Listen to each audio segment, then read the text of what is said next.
Church അപ്ഡേറ്റ്സിലേക്ക് സ്വാഗതം.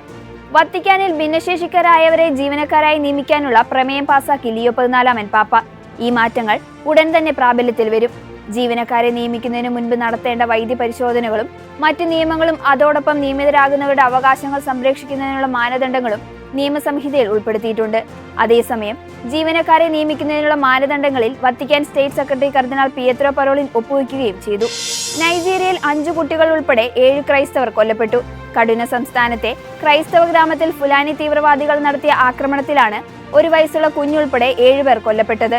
കൗറ കൗണ്ടിയിലെ ആങ്വാൻ ഗ്രാമത്തിലാണ് ആക്രമണം നടന്നത്. കൊല്ലപ്പെട്ട 7 ക്രിസ്ത്യാനികളിൽ 5 പേർ കുട്ടികളാണ്. സൗത്ത് കടുന പീപ്പിൾസ് യൂണിയൻ നേതാവായ ഇമ്മാനുവൽ ജോൺ നൈജീരിയയിലെ ജനങ്ങളുടെ ജീവനും സ്വത്തിനും സംരക്ഷണം നൽകുന്നതിനായി ശക്തമായ സുരക്ഷാ ഇടപെടൽ ആവശ്യപ്പെട്ടു.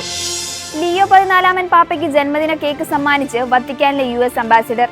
പരിശുദ്ധ സിംഹാസനത്തിന്റെ പുതിയ അംബാസിഡർ ബ്രിയാൻ ബ്രിച്ചാണ് ജന്മദിന കേക്ക് സമ്മാനിച്ചത്. പുതുതായി നിയമിതനായ ശേഷം വത്തിക്കാനിലെത്തിയപ്പോഴാണ് പാപ്പയുമായി കൂടിക്കാഴ്ച നടത്തിയത്. US എംബസിയുടെ പ്രസ്താവന പ്രകാരം യുക്രൈനിലും ഗാസയിലും നടന്നുകൊണ്ടിരിക്കുന്ന യുദ്ധങ്ങളെക്കുറിച്ചുള്ള ചർച്ചകളും മതസ്വാതന്ത്ര്യ സംരക്ഷണം, ചൈനയുമായുള്ള വത്തിക്കാന്റെ ബന്ധം, നിർമ്മിത ബുദ്ധി വിപ്ലവം എന്നിവയെക്കുറിച്ചും ഇരുവരും ചർച്ച ചെയ്തു.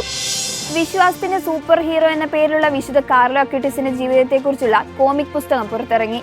സെന്റ് പീറ്റേഴ്സ് സ്ക്വയറിൽ ലിയോ 14 മാർപ്പാപ്പയുടെ മുഖ്യ കാർമ്മികത്വത്തിൽ നടന്ന ദ്വീപലിക്ക് ശേഷം കത്തോലിക്ക പ്രസിദ്ധീകരണ സ്ഥാപനമായ മിൻഹ ബിബ്ലോട്ടിക്ക കത്തോലിക്കയിലെ സംഘം കാർലോ അക്യൂട്ടിസിന്റെ അമ്മ ആന്റോണിയോ സൽസാനോയ്ക്ക് വിശുദ്ധന്റെ ജീവിതത്തെക്കുറിച്ചുള്ള കോമിക് പുസ്തകം സമ്മാനിച്ചു.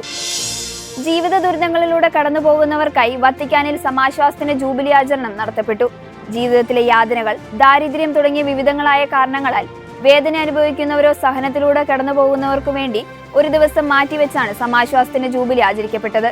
2025 പ്രത്യാശയുടെ ജൂബിലി വർഷമായി ആചരിക്കപ്പെടുന്നതിന്റെ ഭാഗമായി സുവിശേഷവൽക്കരണത്തിനായുള്ള വത്തിക്കാൻ വിഭാഗത്തിന്റെ ആഭിമുഖ്യത്തിൽ സെപ്റ്റംബർ 15 തിങ്കളാഴ്ചയാണ് ഈ സ്വാതന്ത്ര്യ ജൂബിലി ആചരണം നടത്തപ്പെട്ടത്.